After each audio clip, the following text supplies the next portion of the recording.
नमस्कार, मैं हूं प्रियंका और आप देख रहे हैं राष्ट्रीय जगत विजन न्यूज।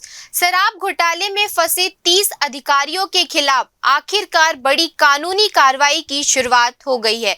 अधिवक्ता नरेश गुप्ता की प्रधानमंत्री नरेंद्र मोदी और मुख्यमंत्री को भेजी गई शिकायत के आधार पर राज्य शासन के विधि विभाग ने इन सभी अधिकारियों पर मुकदमा चलाने की अभियोजन स्वीकृति आर्थिक अपराध अन्वेषण शाखा EOW और भ्रष्टाचार निरोधक ब्यूरो ACB को दे दी है। इस घोटाले को लेकर नरेश गुप्ता ने विस्तार से साक्ष्य और तथ्यों के साथ शिकायत दर्ज करवाई थी, जिसे राष्ट्रीय स्तर के समाचार मंच जगत विजन ने प्रमुखता से प्रकाशित किया था। इसके बाद मामला एक बार फिर चर्चा में आ गया और जन दबाव के चलते सरकार को कार्रवाई के लिए मजबूर होना पड़ा।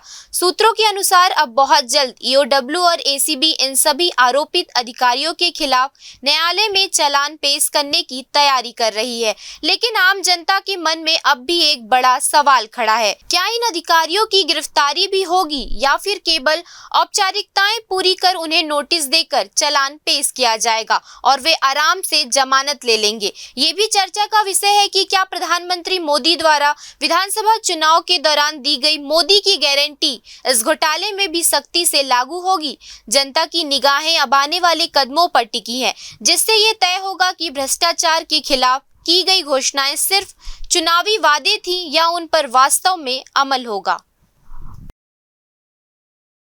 फिलहाल इस खबर में इतना ही। देश प्रदेश की खबरों से अपडेटेड रहने के लिए हमारे चैनल को सब्सक्राइब करें। नए खबरों की नोटिफिकेशन के लिए बेल आइकॉन जरूर दबाएं। नमस्कार।